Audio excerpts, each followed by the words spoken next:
This is not a cheating story, this is a tragedy about silence turning love into a weapon. From the outside, Garrett looks like a textbook betrayer, colder voice, hidden phone, another woman, divorce papers on the table. But beneath that performance is something far darker. He is not abandoning Leona, he is manufacturing her hatred so she can survive a war she does not even know she is inside. And Leona, armed with dignity, patience, and pain, becomes the very force that ruins the man still trying to save her. It is not betrayal, it is love distorted by violence. With the finality of a death sentence, the document slapped the dining table, its purpose clear. Leona Calloway, the subject, betrayed no flicker of surprise. She stood motionless at the kitchen island as they advanced. Garrett, the lead actor, with the practiced gesture of adjusting a cuff, a calculated move in a game already begun. Behind him, Monique Voss was a blade of crimson, her presence a claim of dominance. Her gaze swept the penthouse as if it were already hers, and Leona's eyes traveled from Garrett to Monique and finally to the papers that lay waiting. A small, dismissive gesture of wiping her hands preceded her walk to the table. In the silence, only the low thrum of the building's climate system and the distant cry of a siren cut through the Chicago air. Her face was a placid mask as she absorbed the words, a void of emotion. Garrett watched, coiled and ready for the expected shattering, the collapse he had engineered. Monique's anticipation was a hungry thing, but Leona simply placed the papers back, smoothing them with a deliberate calm that was not surrender, but an assertion of power. Then a slow, knowing smile bloomed on her face, not to hide her pain, but to announce its end. The sight seemed to fracture the composure of both Garrett and Monique, their certainty visibly cracking. Their fatal error was to overlook the woman she had become in the past 18 months. They saw the wife they thought they knew, not the survivor she had forged herself into. This was no simple betrayal. It was the misunderstood act of a hidden, shared war. How this tragedy will conclude is a story yet to be written. This is not some isolated drama. Its echoes are found everywhere. On a morning train, in a quiet room late at night. One story, many settings, a universal truth. If these dissections of the human heart resonate with you, subscribing will grant you further entry. Your support brings this file to others who may see themselves in its pages, perhaps preventing these cycles from repeating. We rewind now to the beginning, to the moment Garrett Calloway first met a woman from the South Side, a creature entirely alien to his world. Leona Marsh's story began in a third-floor apartment on Chicago's South Side, a place where decay had its own distinct scent. Her father, Raymond Marsh, a welder, was the ghost of her first great trauma. His death when she was 9 was violent and swift, a casualty of steel and fire. Her memories of him were of his hands calloused and sure, and the quiet strength he never spoke of. His absence left a void that threatened to consume them, a collapse only held back by her mother, Dorothy Marsh. Dot, as she was known, was a small woman who held an ocean of resilience. A seamstress by trade, her life was one of relentless work. She was up at 4 a.m, not by choice, but by necessity. A chronic pain had settled in her bones when Leona was 13, but it did not claim her until after 8 each night. Dot taught her daughter, not with words, but with action, how to endure, how to master your pain, how to stand firm while the world fell apart around you. She never revealed her own fear, especially when their pockets were empty. The crucial lesson came when Leona was 14, smarting from a schoolyard taunt about being poor. Dot told her calmly that being quiet was not being weak and that stillness was a weapon. The most dangerous person in any room, she said, is the one everyone underestimates. Leona took that lesson to heart and buried her feelings deep inside. That principle became her shield. College was a door closed to her by money, a reality that forced her down a different path. Leona had a natural talent for seeing beauty and order in a space, a gift that cannot be taught. She educated herself in interior design from public libraries, starting with projects for neighbors on impossibly tight budgets. It was there she proved her resourcefulness. Leona understood a fundamental truth. Beauty is not about what you spend, but about the care and attention you pour into a place. At age 23, Leona Marsh was a woman with no money but immense inner strength, still sharing an apartment with her mother. That fortitude was her inheritance, forged in those 4 a.m. starts and her mother's doctrine of silence. It was this unbreakable core that Patricia Calloway would later recognize at the engagement party, making an observation that would become a defining moment in the Calloway family saga. But that part of the story comes later. Garrett Calloway was not destined to be a king, but the heir to a king's throne, a vital difference in Chicago's brutal calculus. His father, Thomas Calloway, had built their empire in the 1990s, growing a single restaurant into a web of legitimate fronts. The criminal heart of it all was a secret kept with absolute silence. 10 years ago, Thomas Calloway was murdered, an assassination the streets attributed to the rival Voss organization. Garrett was 27 when his father was stolen from him. Hearing the news, he showed no grief, only an ice-cold control that bordered on inhuman. His first act was to dispatch his brother, Shaw, to protect their mother. In that moment, he began his metamorphosis into his father's heir. A decade later, at 37, the name Garrett Calloway evoked both fear and respect in the city. He had doubled the family's wealth, managing their interests both in the light and in the shadows. Those shadow dealings were never written down, a rule enforced by his lawyers. Garrett's power was not in loud threats, but in quiet, decisive moves that never needed to be repeated. His mother, Patricia Calloway, now 63, reigned from family mansion in Lincoln Park. As the widow of a kingpin, she was the family's untitled matriarch. Patricia ruled not with an iron fist, but with a glance, a pause, the soundless placement of a teacup on its saucer that could send waves of terror through a room. Patricia had raised her sons alone after their father's long retreat and final departure. Shaw, younger by 4 years at 33, managed the family's business with a quiet efficiency and unwavering loyalty. Garrett met Leona 4 years before the night of the documents, inside the small art gallery in the West Loop. He wasn't there for the art. The gallery was simply a clean place to launder money. But he never saw the art. He saw only her. She was struggling to hang a large canvas, refusing with stubborn pride to ask for help. He watched her for 5 full minutes before she finally noticed him. She didn't cower. She simply said, "You're early. The exhibition doesn't start until 6 o'clock. The simple, direct words struck him silent, a rare state for a man like Garrett Calloway. On paper, they were an impossible match, separated by a canyon of class and wealth. She was from the working-class South Side.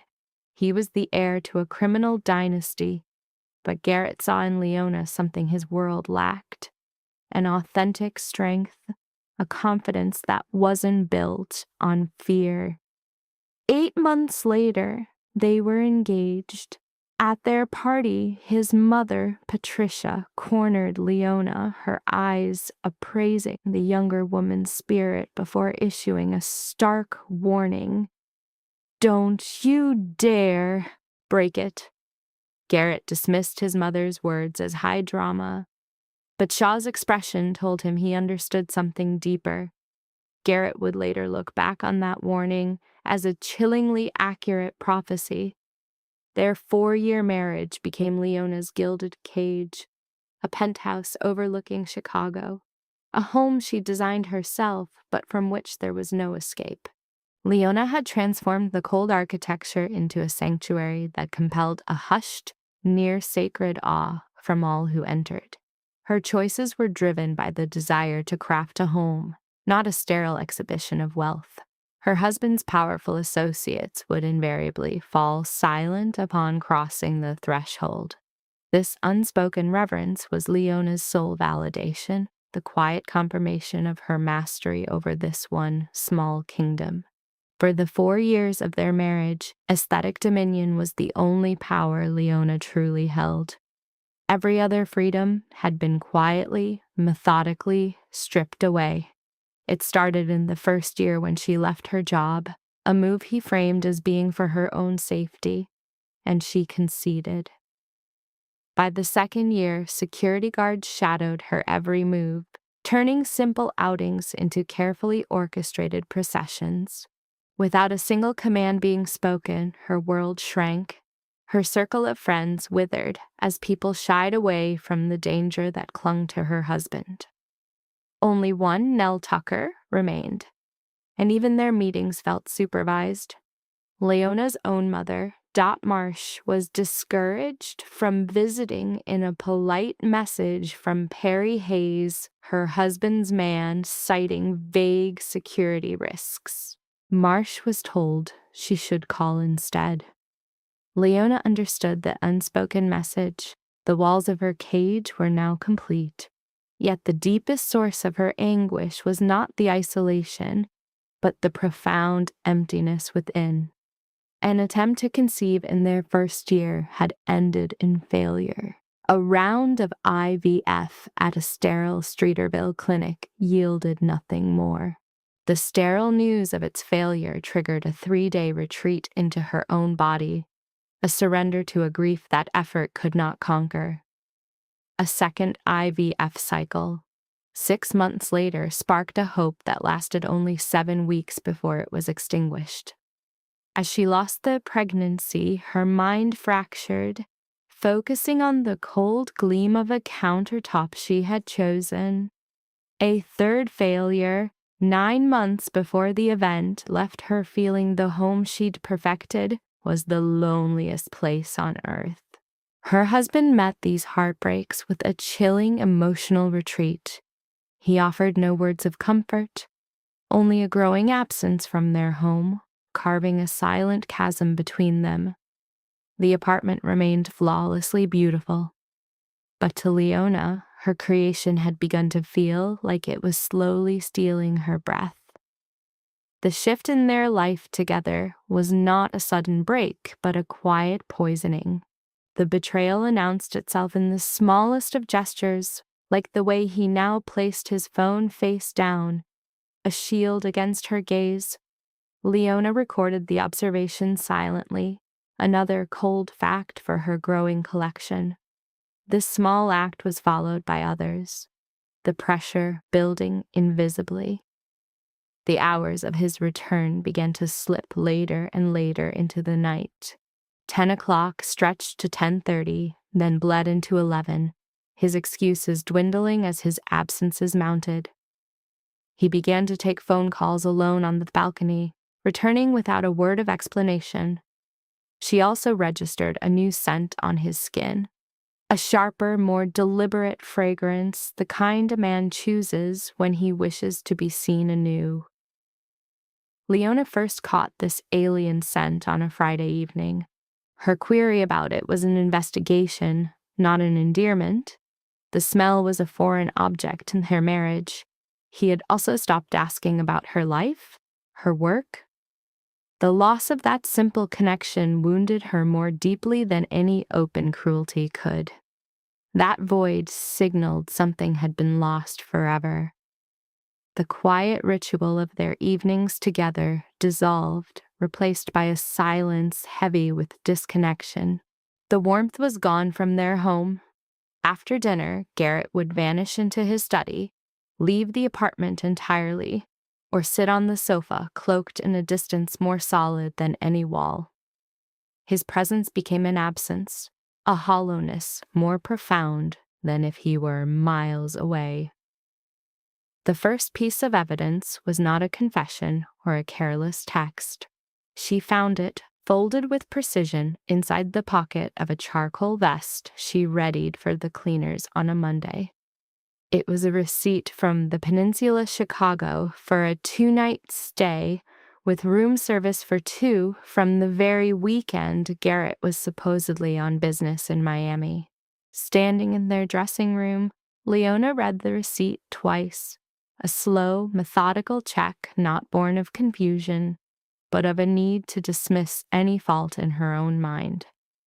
She then sat on the edge of the bed, the slip of paper on her lap, and remained perfectly still for 20 minutes. There were no tears, no trembling hands, no call for comfort. She took in the information as a patient accepts a fatal diagnosis, absorbing the truth, calculating the consequences, and sorting what would break from what must endure. In that stillness, Leona did not think of Garrett. She thought of Dot. She saw her mother, standing tall in the sewing shop at 4 a.m, swollen ankles and a spine that never bent, working until the job was done. She imagined what Dot would do, standing in a closet larger than their old apartment. Dot would never let an enemy see her bleed. Leona folded the receipt along its original creases, slid it back into the vest, and hung the garment up, smoothing its shoulder once before walking out. In the kitchen, she began preparing dinner. Her hands were steady, her back was straight. The daughter of Dot Marsh would not be broken by a piece of paper. 3 weeks after this, Nell Tucker asked for lunch. Nell, who owned a Wicker Park flower shop, was 29, her hair loosely tied and her hands always carrying the faint scars of thorns and wire. She was the last thread connecting Leona to her old life, a tie Garrett's security had overlooked, perhaps finding a florist to be no threat. They met at their usual place, at a table by the window, but this time Nell couldn't settle. She fidgeted with the silverware, arranging and rearranging it.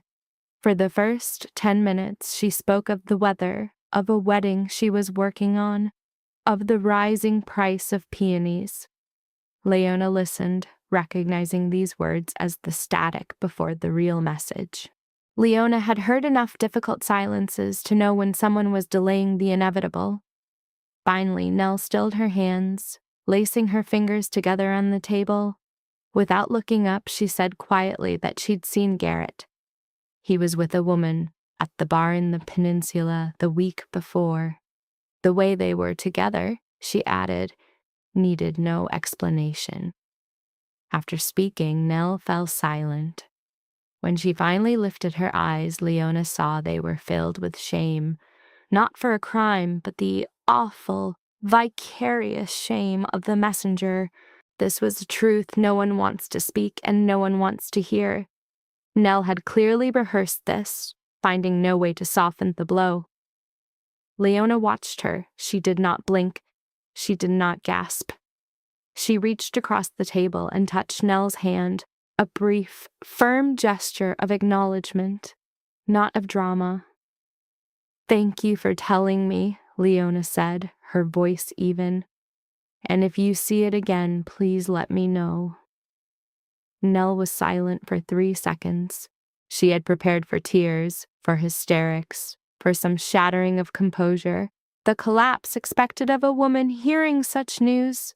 What she got was a quiet directive from a woman sitting with a straight back before an untouched water glass, her eyes completely dry.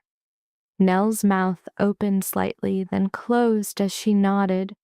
They ordered their lunch and ate, speaking of peonies and weddings as if they were any two friends, and the peninsula was never mentioned again. That evening, with the kitchen clean and Garrett in the living room, his phone screen down in its nightly ritual, Leona walked into the guest room, closed the door, sat on the bed, and called Frederick Harmon.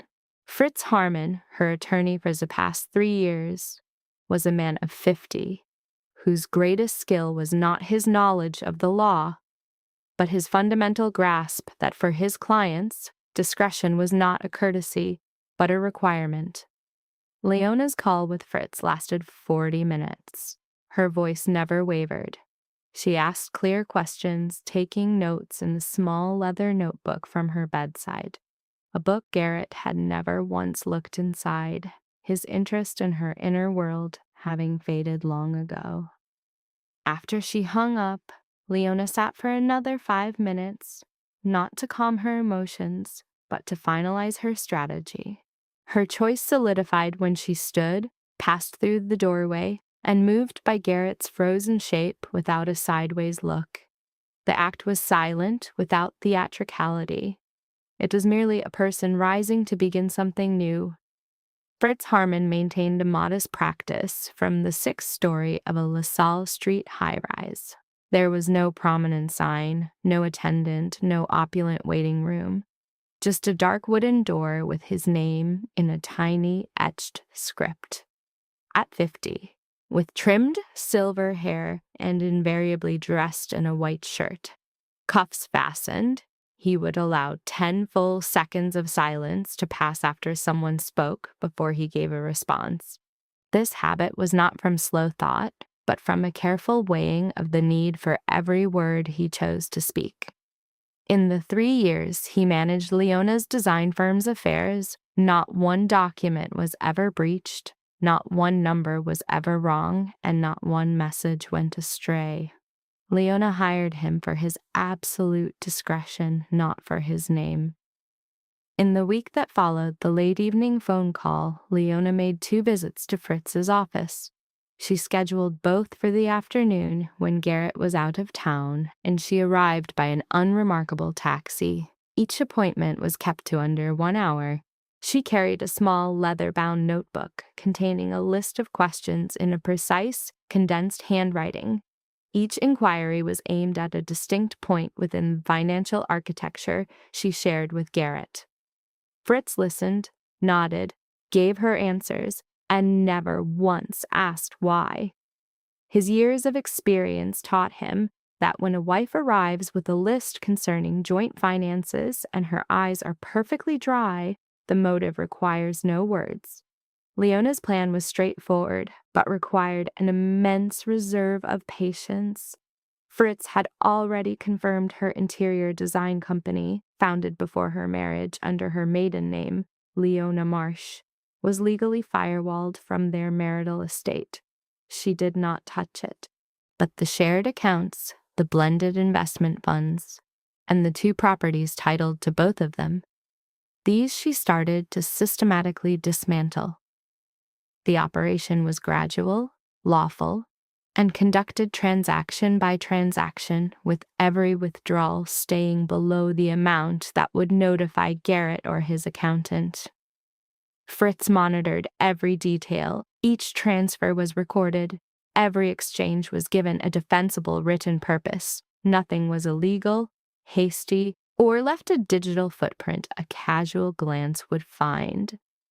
Leona was drawing her capital out of Garrett's world like a quiet, unstoppable tide, without any fanfare, using every available crack with precision. She then discovered an issue Fritz described as a considerable liability, which Leona acknowledged with a calm that made Fritz reconsider her grasp of the danger. The Lincoln Park residence, co-owned by Garrett and framed to her as a long-term investment, was burdened with a development loan he had obtained without telling her. More accurately, her signature was on the co-guarantor papers, though Leona had never signed, seen, or been told about them. Her name had been forged on loan papers for a property whose real purpose she did not know. The only person with the access to execute such a thing was Garrett. Fritz placed the open file on the desk for Leona, turning to the page with the signature, and said nothing. For 15 seconds, Leona examined the signature. It was a near-perfect forgery, but the final stroke on the name Marsh was clearly too short. Leona knew this error from signing her name thousands of times. She knew exactly where her own hand would stop. That was not her signature. She took the file in her purse back to their apartment that night, waited for Garrett to fall asleep, and sat with the pages spread on the kitchen table until almost 2 a.m. She showed no anger. If the feeling was there, it was buried far beneath the surface. She reviewed every page, every clause, and every number. She then walked to the printer in Garrett's study, made a copy of the entire file, and put the pages into a manila envelope. She concealed it in a suitcase in the guest room closet, placed the originals back in their exact spot, and went to bed. She did not start a fight with Garrett. She did not phone Fritz in the middle of the night. She just added another piece of data to the mental profile she was building and continued to watch him. At home, their existence became a performance. Both were actors, but only one of them knew it. Leona made dinner, set the table, and accompanied Garrett to events with Chicago's shadow elite, always in stunning dresses, shaking the right hands, smiling at the right times, and saying the right things. She was a perfect model of a crime boss's wife, poised, loyal, and occupying her designated space. And Garrett mistook that poise for weakness. He mistook that quiet for agreement. He looked at the woman across from him at dinner and saw a consort who was completely unaware.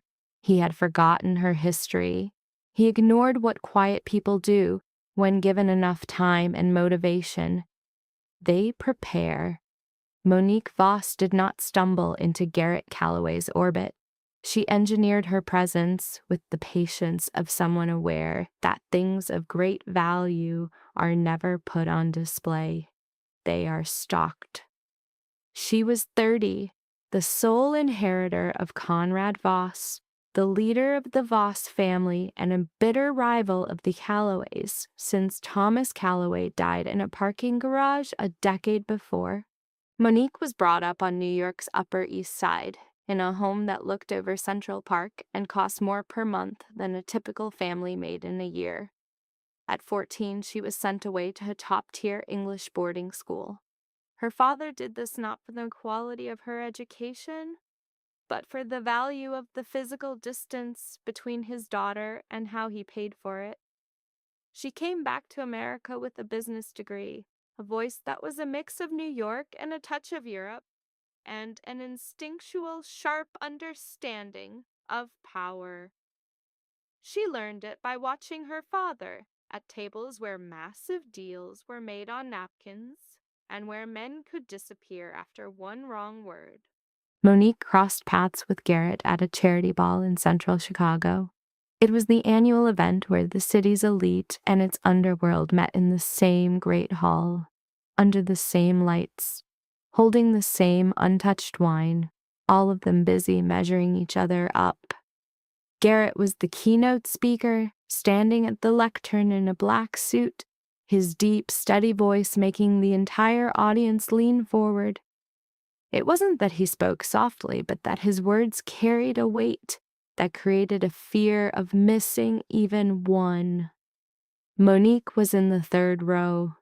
She had researched Garrett before coming. She had dissected the Calloway syndicate, its corporate layout, its property portfolio, both the public record and the private rumors.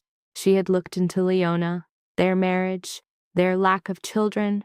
She was not someone who walked into a fight without proper intelligence. Garrett was caught. He told himself it was a professional fascination. He justified the dinners as building connections. He wrote off the hotel meetings as chemistry and coincidence, not a calculated design. Men who build empires are often gifted at deceiving themselves. It is often the very skill that lets them build the empire. What Garrett didn't understand about Monique, or chose not to, was her refusal to stay a secret. She had watched too many women in that role fade into obscurity. She wanted the home, the position, the entire existence, and she saw Leona less as a rival and more as a temporary fixture. She began to work on Garrett's mind with surgical skill. She never attacked Leona directly, which would have triggered Garrett's protective instinct, however faded it had become. Instead, she planted subtle, patient, and well-aimed thoughts. "She still plays in a smaller league," Monique would say, lying beside Garrett in hotel rooms that smelled of cold air and old room service. "I don't mean that to be cruel, but you've moved beyond that. She's still there, and ambition and comfort can't stay in the same bed forever." She never said Leona was less. She implied Garrett was more, a far deadlier tactic. Garrett, influenced by his mother's sacrifices, had a profound, unspoken terror of falling behind as the world moved on. Monique identified this in their first month together and carefully cultivated it every week. Meanwhile, Leona saw everything. By the 16th month of her own secret preparations, shortly after a receipt from the peninsula confirmed her theories, Leona had everything she needed. The full name, the associated business, the address, the social media presence, and a photograph that Nell confirmed for her after one quiet, loyal search that needed no repeating. For a long while, Leona stared at Monique's image on her phone, her gaze not hostile but analytical. She recognized the type instantly, not overtly villainous but ruthlessly pragmatic, a woman who measured worth by what she could acquire. Then a deeper understanding bloomed, compelling her to lower the phone and watch Chicago's skyline bleed into dusk. Monique was Conrad Voss's daughter. This meant the game was infinitely larger than an affair, clandestine rooms, or the sharp scent of perfume. It was a bid for power, and Leona, daughter of Dot Marsh, the quiet woman nobody ever saw, knew she was not merely preparing for a divorce. She was preparing her escape from a war where she'd been a sacrificial piece. The scene shifts to that Tuesday in the Gold Coast penthouse, just after the smile that mystified both Garrett and Monique. Leona's hands were flat on the table, the divorce papers a stark border between them. The smile held, but its quality had changed. It was no longer a mask of calm, but a declaration of readiness, the kind possessed by one who has waited an eternity to speak, and their time has come. Her eyes found Garrett. "I was expecting this. I needed you to do this in front of her, because I needed a witness." Her focus then snapped to Monique as she said the word, and for the first time, Monique shifted her weight uneasily. Leona turned to the kitchen island, pulling open the third drawer, the one for oven mitts and dish towels. From beneath everything, she produced a plain manila folder Garrett had never seen, for he'd never once looked inside a kitchen drawer. She placed it beside his own legal papers and opened it. Inside lay meticulously printed documents, tabbed by color and arranged by date. Records of fund movements, property titles, notices of asset dissolution, and withdrawal confirmations. 18 months of Leona's silent work was contained in that folder. Piece by piece, transaction by transaction, she had orchestrated every move in total silence, completely unseen by the man who ruled half of Chicago, yet could not manage his own wife. "I signed my divorce papers 3 weeks ago," Leona said. "My terms. My lawyer has them, which makes your paperwork a little late." Garrett's jaw clenched, but no words came. Leona flipped through the pages, her voice as flat as if reading a shopping list. "The Gold Coast property, not this one, was transferred into my name alone 14 days ago, fully notarized and legally confirmed by all counsel. The joint corporate entity was liquidated in January. My client's capital, 58% of the total, was returned to her private holdings. The associated shared account was then closed. My client's funds were moved. The subjects were not. Nothing was taken illegally. A pause followed, not for lack of information, but to build the crushing pressure for what came next. A full report on the forged signature for the Lincoln Park property loan has been sent, Leona said, her tone unchanged, but the very air in the room grew heavy. Not to the police. Her eyes stayed locked on Garrett, unblinking. It was sent to your partners and to your mother. The silence that followed was louder than any sound in the building. It swallowed the hum of the vents, the distant sirens, any word Garrett might have tried to form. Monique looked at Garrett, and for the first moment since her arrival, a hairline crack appeared in her composure, a tiny but fatal tremor. You forged a signature, Monique began, unable to finish. Correct, Leona replied with the serene detachment of someone confirming a delivery time. Garrett's entire expression collapsed. The rehearsed confidence, the cold facade of a Chicago Titan, all of it dissolved. In its place was raw exposure, the look of a master strategist ensnared in a trap of his own design. He tried to speak. Leona, just listen to me. She cut him off, not by raising her voice, but with a quiet that was more brutal than a scream. I am listening. I have been listening for 2 years. That is why I know everything. She took both sets of papers, laying them side by side like 2 medical files on the same terminal disease. Your mother called me this morning, Leona stated. It wasn't because of what I sent her. She found out on her own through the city's whisper network. Someone, maybe Nell, told her the truth. But what is certain is that by tomorrow, your partners will have read the entire file. Garrett took a step toward her, an instinctive move to close the distance. Leona took one precise step back, maintaining a space she had already measured and planned for. Business is business, Garrett, she said. You taught me that. You said it over so many dinners. Business is business. Emotion is a weakness. I kept very careful records. Monique set her purse down on a chair. Normally, it would mean she was staying. Now, it looked as if she needed to hold on to something solid. What happens now?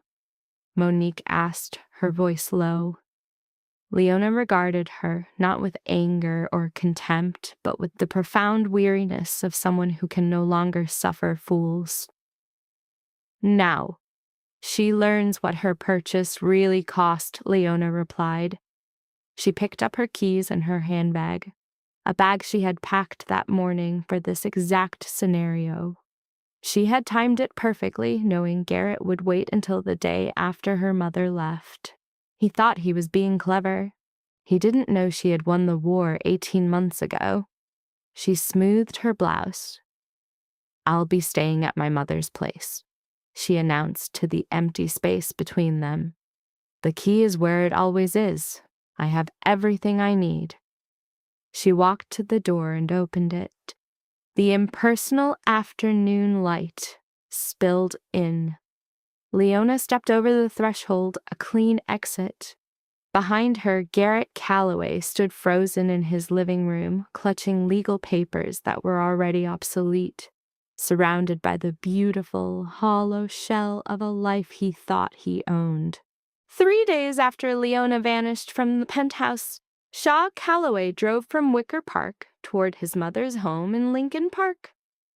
The 40-minute drive was spent in complete silence. No music played, no calls were made. He just drove, his mind sifting through the wreckage. Garrett had phoned the night before, a call that left Shaw motionless for 10 minutes after it ended.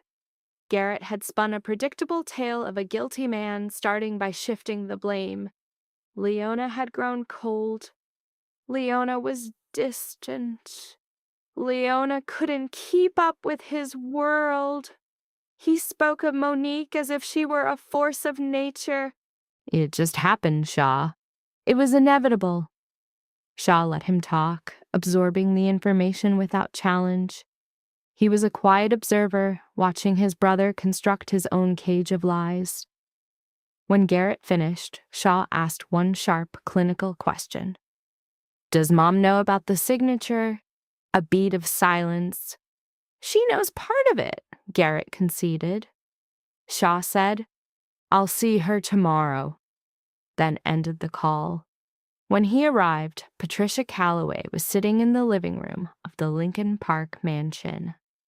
She was in the gray velvet armchair she'd sat in for 20 years.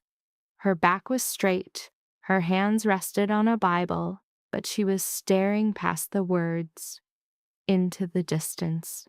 Or maybe she was staring inward, into a place only mothers who have sacrificed everything for their children can go. A place where disappointment isn't a sound, but a weight, a heavy, dense thing that pulls everything around it into its orbit. Shaw shut the door. Her head snapped toward him. Close that door, she said, though it was already shut. He knew she meant something else. He sat down across from her. She ignored all pleasantries and went straight to the heart of the wound. This business with the signature, is it true? It wasn't a question. It was a demand for confirmation of the final, terrible fact. It was a theory that only needed proof. Shaw gave a slow nod. Patricia shut the holy book, setting it down as if clearing a sanctified space for a profane task. I chose Leona, she said. I told him as much at their engagement. I saw her strength. You know this, Mom. She has shamed us. The voice was level, a chilling finality more brutal than any scream. The shame was not the mistress. Men have their moments of weakness, but the forgery, using his wife's name to steal from his own blood. A beat of silence fell, heavier than any word that could follow. The city's yearly charity ball unfolded that weekend at a grand hotel on the Magnificent Mile, a crossroads of power and society. Here, legacies were burnished or tarnished in hushed conversations over drinks, the music forcing bodies close. Garrett arrived with Monique. It was his first fatal error, not for bringing her, but for bringing her here into his mother's orbit. Their meeting wasn't planned. It was fate, or something deeper. The instant Patricia saw Monique on Garrett's arm, her face became a mask of cold resolve. It was a look of absolute judgment that Shaw, standing at her side, recognized from a lifetime of watching his mother. A look she saved for moments when a line was crossed forever. Shaw touched his mother's arm. She was like stone. Across the ballroom, Garrett saw her, and the blood drained from his face.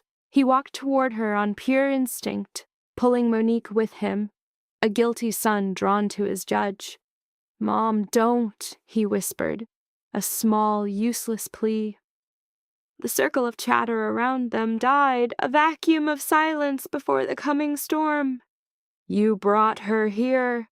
Patricia's voice was low. "To this place, in front of these people, while your wife's name is still on papers you forged." "Mom, please, not here." "Then where is the proper place?" Her voice was unchanged, yet every syllable landed with cold, deliberate weight. "In the home you no longer own, with the money you no longer have." Monique was frozen. Patricia's eyes swept over her, not with hate, but with the sad, distant gaze of a mother seeing her son's ruin made flesh. She took her purse. "I am leaving." "You will not bring her to my house. Do not call me to plead your case to your partners. This is yours to carry." She turned and left. The ballroom's hum did not return for a long time. Shaw stayed. He looked at his brother, not with anger, but with a deep, shared agony. "She hasn't started crying yet," Shaw said softly, When she cries, it's over for good." Then he was gone too. Garrett stood alone in the heart of the gala. Monique was there, but an uncrossable gulf had opened between them in just 5 minutes. A wine glass, forgotten, in his hand, and he started to understand, maybe for the first time, the true weight of the word forever. The partners moved with a speed Garrett never saw coming.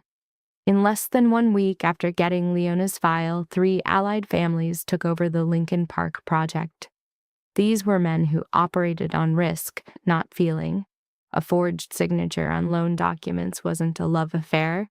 It was a criminal act that threatened to expose their whole operation, and exposure was something their world could not survive. Their lawyers demanded a full audit of every project Garrett had signed off on for the last 3 years. Garrett hired an attorney, then another, after the first looked at the file and said, carefully, that the outlook was exceptionally grave. Garrett knew that in a lawyer's mouth, exceptionally grave meant it was already over. While the Callaway empire crumbled from within, Monique Voss moved into the Gold Coast penthouse.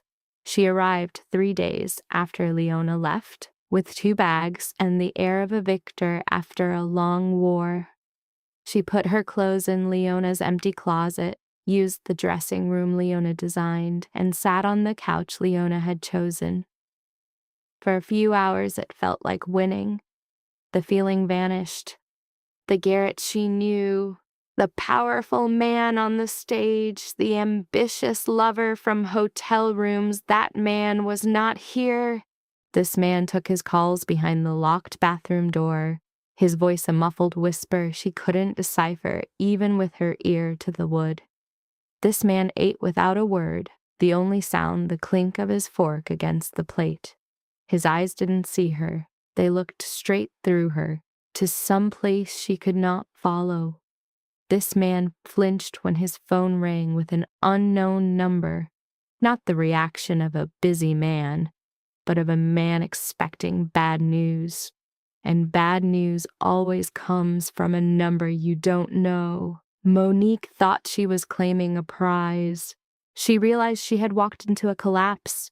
She lasted 2 weeks, as the silence in the penthouse deepened each day. It wasn't a comfortable quiet between lovers. It was the sound of a system failing, of air slowly leaking from a sealed chamber. Garrett never touched her, never spoke of a future. His only words clipped instructions about his schedule. On the 12th night, Monique called her father, Conrad Voss. Her words were few, or maybe they were many, just too quiet for the walls to carry. The next morning, she prepared to leave. She folded the red dress she'd arrived in.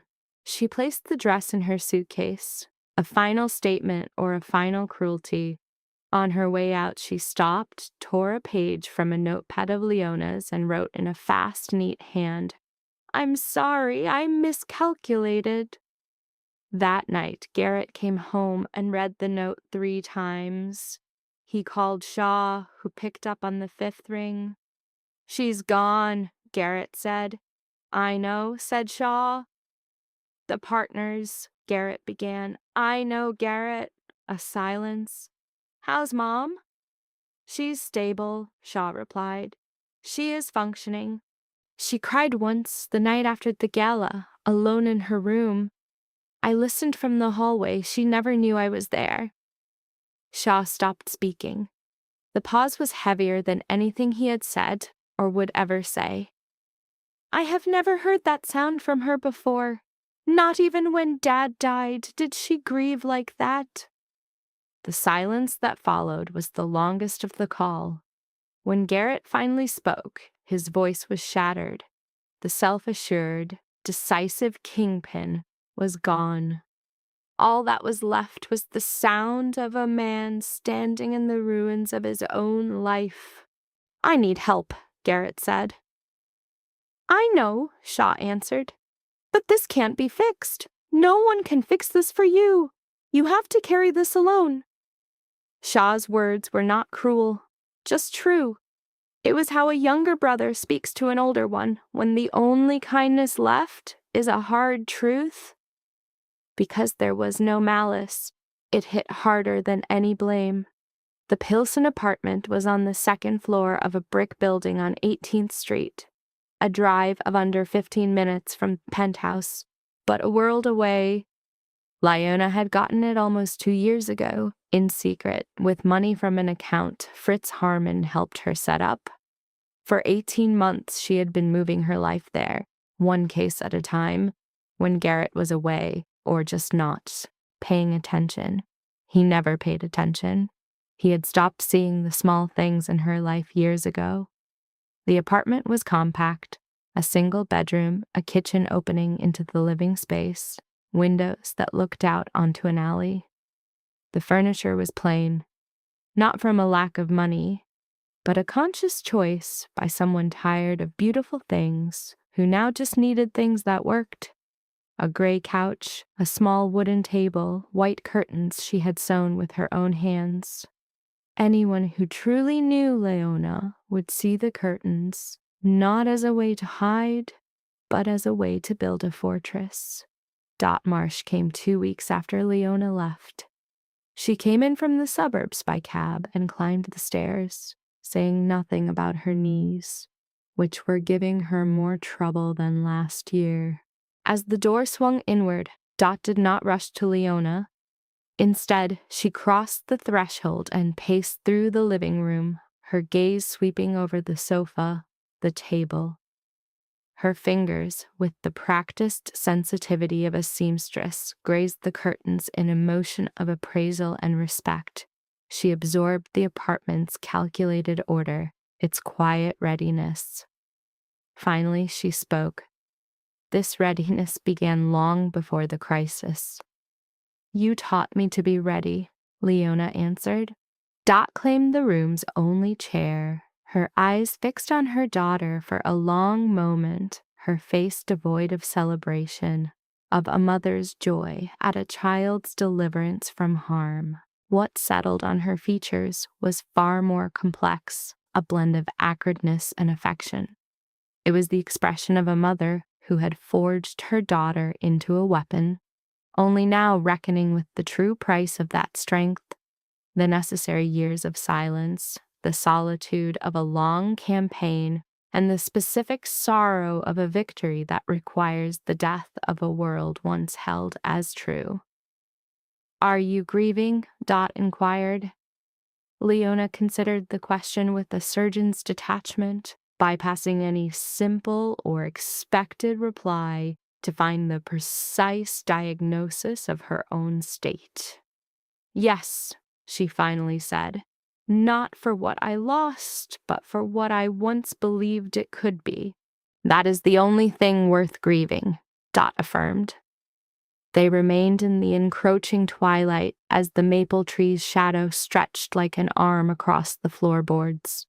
Few other words were necessary. Grief can exist without language. The woman who forges us and the woman we become can sit in shared space, breathing the same air, and that can be enough, but there were pieces missing. There were truths held by two other men, and their accounts must now be entered. Shaw Calloway knew a part of the story. Perry Hayes knew all of it. And the secret they had guarded for 2 years had the power to redefine every moment in this record, from a phone on a table to the curve of Leona's smile in the penthouse. 20 months earlier, as Garrett sat alone in his office studying financial statements, Perry Hayes had entered and set an envelope on the polished wood. It held 12 photographs, Leona browsing in a store, Leona at her favorite cafe, drinking coffee, Leona leaving a flower shop, Leona driving along Lakeshore Drive. Each picture was taken from a unique distance with a different lens on a separate day.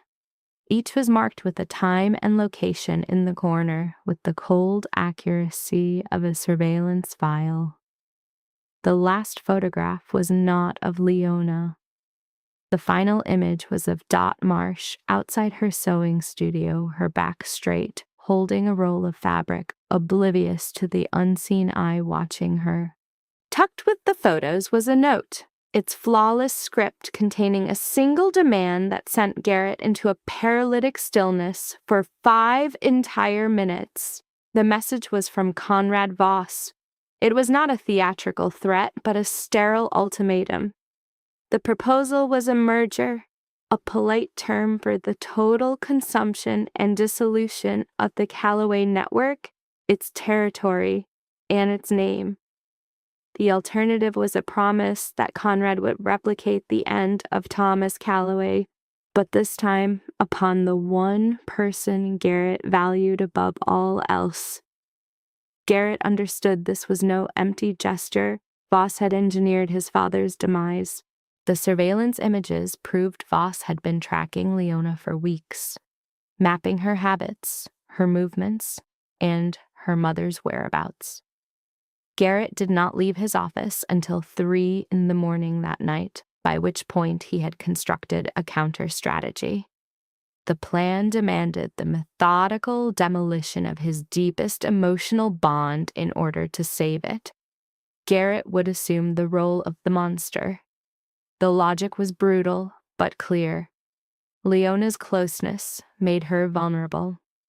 Her manufactured hatred would make her worthless as leverage, and that worthlessness would become her shield against Conrad Voss.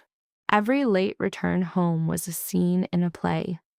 Every time his phone was placed face down, it was to hide tactical discussions with Perry, not an affair. His escalating coldness and vacant interest in her world were calculated moves to systematically sever their connection. The goal was for her to leave on her own terms, to make the fracture look authentic so it would raise no flags for Conrad. The new perfume was a stage prop. Monique Voss was never a lover. She was an asset. Conrad's own daughter, pulled into Garrett's orbit to function as a spy in his house, feeding her father a curated narrative of a weak and broken man. In parallel, Perry Hayes was meeting quietly with the FBI, meticulously assembling a file on the Voss organization's web of criminal activity. The forged signature Leona found was not an act of theft. Garrett had placed it himself inside a non-binding decoy contract, a piece of bait for Voss's informants to discover. The actual financial documents were untouched, shielding Leona from any legal blowback. This false document was designed to lure Voss into co-signing a guarantee that would tether his offshore funds directly to a federal investigation into money laundering. By releasing the file, Leona had unknowingly signaled to Voss his leverage was gone, forcing his hand into a violent, premature attack. She had unraveled Garrett's 2-year gambit, completely blind to its existence, using the very cunning and determination he had always cherished in her. The most profound tragedy was not the plan's failure, but the psychological cost of the nights between. Sean knew because Perry had confessed it, unable to carry the weight of it by himself. On countless nights, after the clandestine calls were done, Garrett would sit in his office at 3 a.m, pull up his wedding album on his phone, and focus on a single picture of Leona smiling. He would just stare at the image, at her face in the afternoon sun, at a smile born from a faith in him, a faith he was now engineered to systematically kill. Then he would blacken the screen, set the phone face down, and return to his work. Perry had seen this ritual time and again. One night, sitting with Shaw in the biting Chicago wind, Perry gave a name to Garrett's state. For 2 years, your brother has been dying a slow death of the soul, not from the threat, but from the agony of watching her believe he fell out of love with her. He's been locked in silence, The cruelest prison is the one you build out of the people you're trying to protect. The moment Monique walked out of the penthouse, Conrad Voss lost his eyes and ears inside the Calloway home. And within 48 hours, a falsified document reaching Garrett's associates, Conrad understood that the trap had never been laid for Garrett. Garrett had been building his own. The weakness, the affair, the obsession with Monique, the entire 2-year performance had been an elaborate, perfectly executed lie. Conrad Voss did not suffer being made a fool. 10 years before, he had ordered the death of Thomas Calloway and had not lost a moment of sleep. The knowledge that he had been so thoroughly outmaneuvered by Thomas's son, using his own daughter as a pawn, ignited not shame, but a cold, hard fury that required a physical release. Conrad launched his countermove on a Thursday 3 days after Monique's exit with a coordinated 2-front assault. The first team was sent to the Gold Coast penthouse with orders to kill Garrett. A second team was dispatched to the south side, to the 3rd-floor apartment belonging to Dot Marsh. Conrad believed that a strike against the mother-in-law was a strike against the wife, and a strike against the estranged wife was a strike against the husband. Some emotional bonds outlast the law. Perry Hayes's foresight saved them all. He had breached Voss's communication lines 8 months prior, and that fragile connection gave them a 40-minute lead before the kill teams moved. 40 minutes. In their line of work, 40 minutes is a lifetime. Perry called Garrett, who then called Shaw. 2 calls, each lasting less than 60 seconds, carrying nothing but commands. Shaw's task was to retrieve Dot from the south side and Patricia from Lincoln Park, effective immediately. There was no room for questions, only for movement. Shaw carried out the order in 20 minutes with flawless precision and ingrained reaction born from a shared history of trauma. He understood that in moments like these, you move first and you think later. Garrett did not run. He did not barricade himself inside the penthouse. He, Perry, and 4 other men drove to the location their intelligence indicated was Conrad's nerve center. It was a rotting warehouse down by the docks, the air thick with the smell of lake water, rust, and engine grease. He went not out of a death wish, but to play the final card. If Conrad lived, the danger would never end. If Garrett died, Leona would be safe, as her legal distance from the Calloway name made her an irrelevant piece on the board to Conrad, who would not waste resources on a target with no value. The fight in the warehouse was over in 11 minutes, a chaotic blur from which no coherent first-person narrative would ever surface. In the 3rd minute, Perry took a bullet to his left shoulder, but continued to return fire from a kneeling position using his right arm. In the 7th minute, a round hit Garrett in the abdomen from his left side. As he fell to the concrete floor, he felt the world warp. That strange distortion of trauma where the frantic passage of time seems to stretch and slow to a crawl. In the fog of his fading consciousness, Garrett's empire, his fortune, and Conrad Voss all dissolved. His 2-year strategy was ash. There was only Leona, not the memory of her wedding day smile, a relic from a buried life. He saw the serene, deliberate curve of her lips as she took the divorce papers. It was the smile of a victor who knew the war was over, and in her triumph, he felt the true weight of his own defeat. Not the battle with Voss, but the campaign he waged to save the woman he loved by meticulously orchestrating her hatred of him. That smile was the most vicious wound Garrett Calloway had ever inflicted upon himself. He had spent 18 months crafting it with calculated coldness, emotional distance, and a constant, suffocating lie. As his life pooled on the warehouse floor, staining his shirt crimson, he knew his death would seal that expression as her final memory of him. She would believe in her own rightness forever, never knowing her very life was the reason for his end. Conrad Voss fell in the 9th minute, taken down not by Garrett but by Perry, who fired his last round one-handed from his knees. 2 minutes on, the warehouse was awash in the silent, strobing reds and blues of federal cars.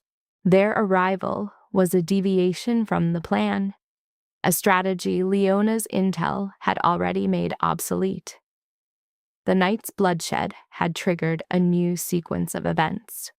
Gunshots reported by civilians near Navy Pier brought local police, who grasped the scale of the violence and called for federal backup. Inside, they found everything needed to tear the Voss syndicate down to its foundations. The dynasty died that night, not from Garrett's precise 2-year design, but in a chaotic spray of bullets and imperfect choices, the way these things usually end. Garrett lay still on the cold concrete by the water's edge.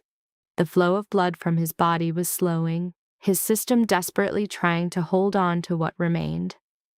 As medics drew near, he stared up at the warehouse ceiling and saw only a black emptiness. His last coherent thought wasn't of his own life, but whether she would ever learn the truth. The call came at 2:17 in the morning. Leona was lying awake in the Pilsen apartment, her eyes fixed on the ceiling, a nightly ritual since leaving the penthouse. It wasn't fear, it was the dark eroding the walls she built during the day. The phone buzzed on the nightstand, illuminating Shaw's name. Leona answered because Shaw had never called her. Not once in 4 years. Every message had always come through Garrett. A direct call from him at 2 a.m. was a siren signaling a disaster that could not wait for dawn. The crack in Shaw's voice made her sit bolt upright. Not his words, but the unsteadiness in his tone. Shaw Calloway was a man whose composure was absolute. For his voice to break, the very fabric of their world had to have been torn apart. "Northwestern Memorial," Shaw said. "Now." The 12-minute drive to the hospital was a void. She remembered no stoplights. She recalled no turns. Her consciousness was reduced to her hands gripping the wheel and the hammering pulse in her throat. Shaw was waiting in the emergency room, his face a pale, ghostly mask. A dark smear on his cuff resolved into blood as she got closer. His words were few. He said only that Garrett was in surgery and that Perry needed to speak with her. He led her to Perry Hayes's room. A thick bandage covered Perry's left shoulder, and he was pale from blood loss. But his eyes were sharp. It was the clarity of a man about to confess a secret he had carried for too long. Perry saw Leona in the doorway and offered no pleasantries. He did not ask how she was. He simply began to speak. He started with the origin, the 12 photographs, the plain envelope on Garrett's desk 2 years ago, the threat issued by Conrad Voss. He laid out each fact with cold precision, in order without detail spared or emotion added. Perry knew a truth this heavy needed no adornment. Each sentence he spoke was a new fracture in Leona's reality. Garrett's affair was a lie, a meticulously staged act, the first crack. Garrett's emotional withdrawal was a shield. Every cold shoulder, every time he failed to ask about her work, each night he retreated into himself. It was all to build a wall to keep her safe. The second crack. Monique was not a lover, she was an instrument. Garrett used Conrad's daughter to gather information and become the man Conrad wanted to see. A weak man walking into a snare. The third. The forged signature Leona had discovered was the final piece of the trap for Voss. By exposing it, she had destroyed Garrett's entire 2-year operation, the plan for which he had sacrificed his marriage, his wife's trust, and his own soul. The final shattering blow. "And every night he was a stranger to you," Perry said, his voice now laced with something more than exhaustion. "He was dying a second death, not at the hands of Voss, but from watching you believe he didn't love you anymore and being unable to say a word." Leona stood frozen in the doorway beneath the harsh fluorescent lights. And for the first time since this nightmare began, since the receipt, since Nell's warning, since finding the forgery in the dead of night, since that triumphant smile she gave Garrett, for the first time Leona broke, not with quiet tears, not in the controlled way her mother, Dot Marsh, had taught her. She collapsed like a building imploding, the foundation giving way before the exterior walls. The sound of her shattering grief echoed down the sterile hospital hall at 3 a.m. A nurse at her station heard it and looked away, trained to know when to help and when to let a soul break apart on its own. She cried for spending every ounce of her strength, her wit, her resolve, all the weapons her mother gave her to destroy the only man who was trying to save her. She was the perfect weapon pointed at the wrong man. Patricia Calloway arrived at the hospital at 4 a.m. Shaw had called her. She walked down the hall in a long coat, her eyes clear and dry, the face of a woman who had wept her last tear at the gala and would never show them in public again. She saw Leona hunched in a plastic chair, her eyes swollen, her hands clenched. She sat next to her. She offered no touch, no comforting words. She only said, "He wasn't trying to break your back. He was bracing it from the other side." Leona looked at her mother-in-law, and for the first time in 4 years, they were not wife and mother, but 2 women. One who might lose a son, one a husband, whose grief was suddenly one and the same. The doctor let Leona in at 5 a.m. Garrett lay on the bed, intubated, his eyes closed. The monitor beside him pulsed with numbers Leona didn't understand, but their steady rhythm was the beat of his survival. She sat and took his hand, the hand from their wedding, the hand she'd given divorce papers to, the hand that faked a signature to protect her from a betrayal she imagined. And she began to talk. She confessed everything. Every call to Fritz, every secret transfer, every night she spent in the guest room nurturing a cold, methodical rage for him, the kind of rage only born from the deepest love. She told him all of it, holding nothing back, offering no excuse. She owed him a truth as total as the lie he had lived. Then she spoke the words that would haunt the rest of her life. "I was so busy being strong, I never stopped to see if you were the one who needed to be saved." Dot arrived with the morning light. She asked for no story. Seeing her daughter at the bedside, holding the unconscious man's hand, was all the explanation she needed. She took the chair beside her and simply sat. She said nothing, offering only her presence. Sometimes the greatest act of strength isn't to fight, but to quietly stand witness, to accept that some things are beyond the control of even the strongest people. Garrett Calloway opened his eyes on the 3rd day after his surgery. He surfaced to a sterile glare and the machine's rhythmic pulse. The 3rd sensation was a hand enclosing his. A slow turn of his head found Leona in a plastic chair, her eyes raw, her hair a careless knot. wearing the gray sweater from nights on a sofa they no longer shared. She watched him with a look he had never known. Not the cool strategist, not the frozen mask he'd worn for 18 months, but the hollowed gaze of someone who had wept themselves empty. They held a long, silent vigil, a quiet that exists only between two people who have shattered each other, where all words are too small for the chasm between them, yet too large for the confines of the room. Garrett's voice was a ragged effort, each word a physical struggle. That smile, he rasped, back on the day of the exchange, had wounded him deeper than any bullet. Leona's hand tightened on his, a reflex of their traumatic bond. "I thought you'd let us go," she whispered, the fear of being abandoned coloring her tone.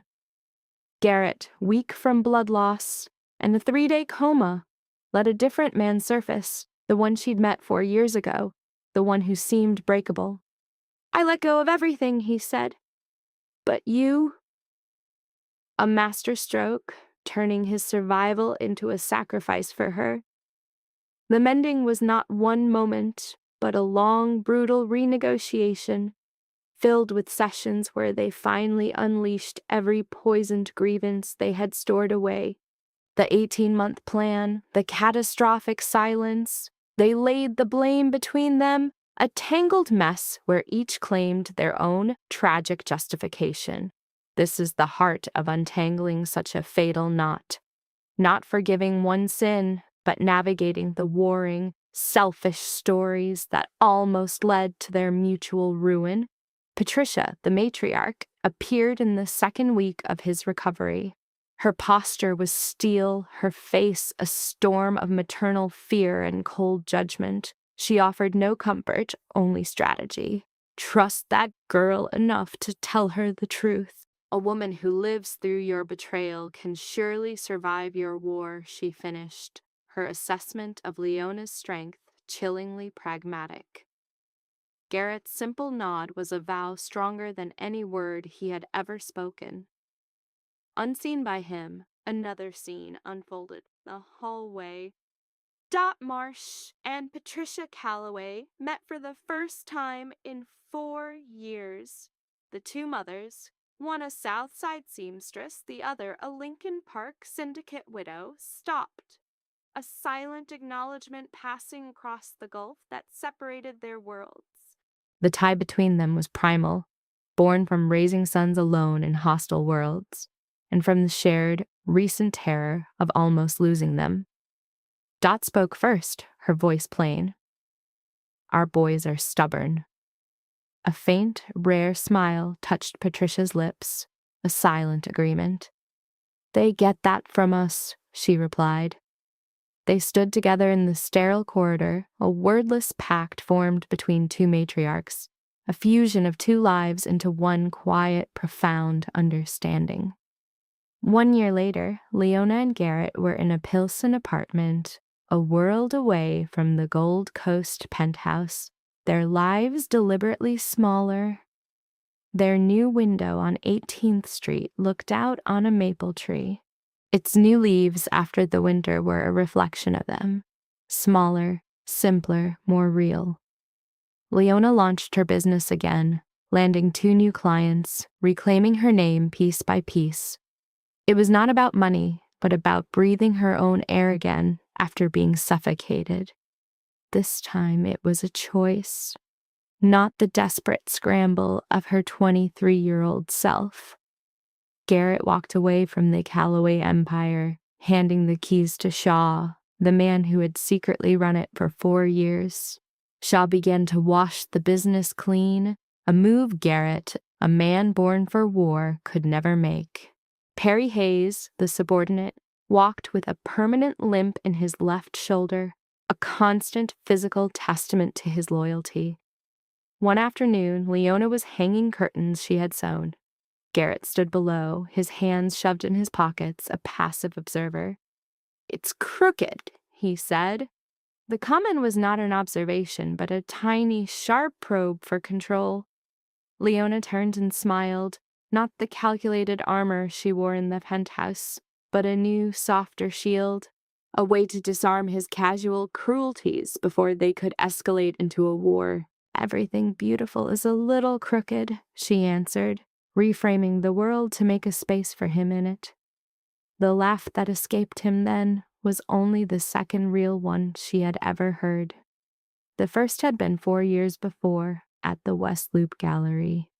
Between those two sounds lay a landscape of trauma, blood, and near death.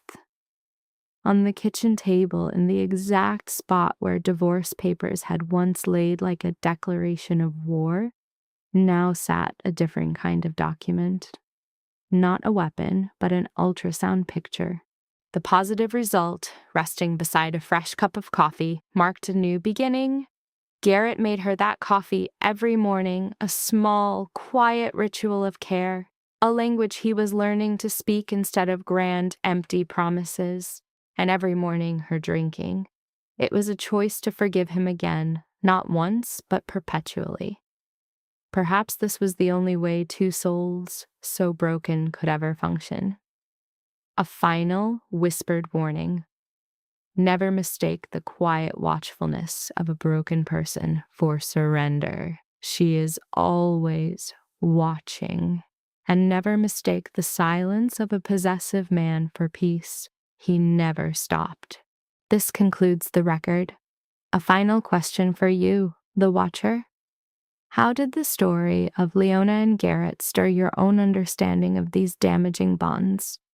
Have you seen in your world where a long silence did more harm than a single blow, or where a swift act prevented a necessary truth from surfacing? The most telling evidence is often found not in what was done, but in the catastrophic failure to speak. I invite you to record your own analysis in the space below. Every perspective enriches the study. If this examination was of value, note it, so we know. Share this file with others who walk these dark corridors. And to witness future studies, subscribe to this channel for daily dispatches. To all who have observed this file, I wish you clarity, a measure of peace and stillness in your own lives. The observation is now closed. I will present the next file at our next gathering.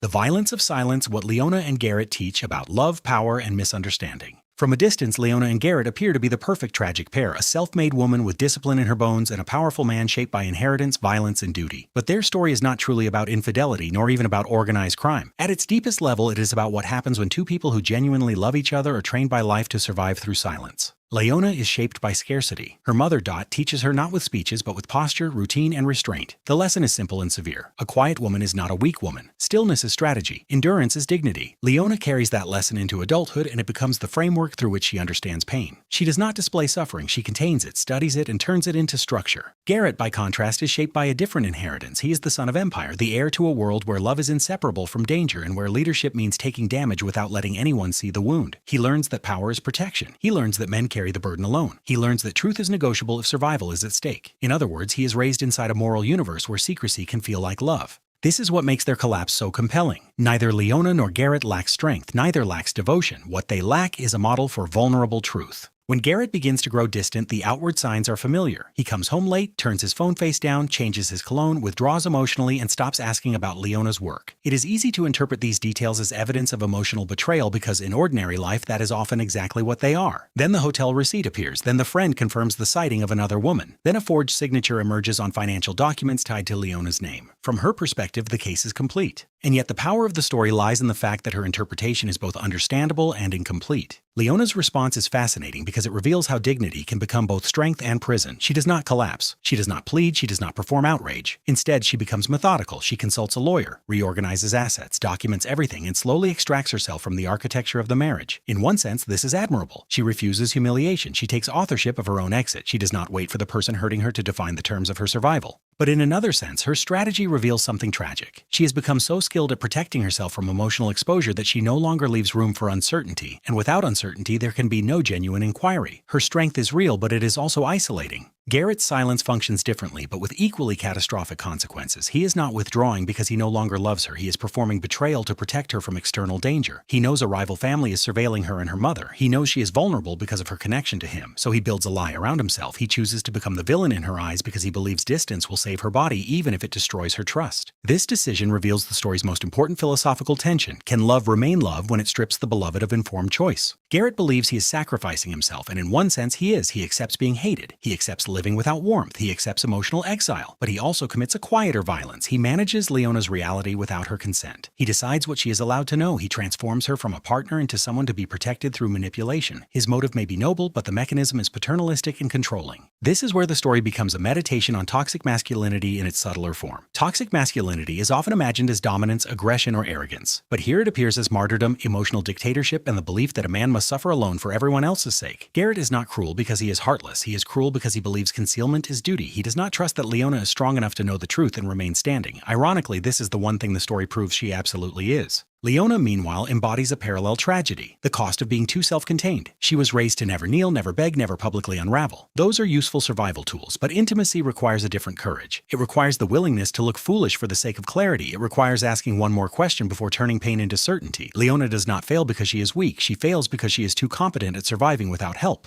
That is why the moment of revelation is so devastating. When she learns that Garrett's betrayal was staged, that Monique was instrumental, that the forged signature file was part of a larger trap, and that every cruel distance had been designed to keep her alive, her emotional world shatters. She is forced to reinterpret the past under an entirely different moral light. The man she thought had abandoned her had actually been destroying himself in silence for her sake. The evidence she trusted was real on the surface but false in meaning. Her victory over him becomes, in retrospect, a wound delivered to the wrong target. Yet the story does not let Garrett escape blame. That is its brilliance. His love may have been real, but real love is not exempt from criticism. By withholding the truth, he denied Leona partnership. By performing betrayal, he converted himself into a source of trauma. By choosing secrecy over trust, he forced her into a survival response that was almost guaranteed to misread him. This is the central life lesson. Love is not measured only by sacrifice. It is also measured by whether the other person is granted the dignity of reality. The ending matters because it rejects fantasy. There is no triumphant return to the penthouse, no restoration of glittering status, no romantic illusion that suffering automatically purifies love. Instead, there is a smaller apartment, quieter routines, renewed work, and the slow daily labor of rebuilding trust. This shift in setting is symbolic. The large, luxurious home represented beauty without security, status without transparency, and power without peace. The smaller home represents something humbler and more difficult, a life where truth is finally allowed to exist without disguise. The story therefore proposes a radical idea. Strength is not merely the ability to endure pain without breaking. That kind of strength Leona already possessed. Nor is it the ability to sacrifice oneself in silence. That kind of strength Garrett already possessed. True strength, the story suggests, is the willingness to speak before silence hardens into fate. Silence can preserve dignity. Silence can prevent panic. Silence can even protect. But once silence begins replacing truth instead of guarding it, it becomes corrosive. It turns lovers into strategists, homes into stages, and devotion into misinterpretation. Leona and Garrett were not undone by lack of feeling. They were undone by two incomplete forms of strength colliding in the dark. And perhaps that is why their story lingers. It tells us that the opposite of love is not hatred. Sometimes the opposite of love is a closed mouth at the exact moment when truth is needed most.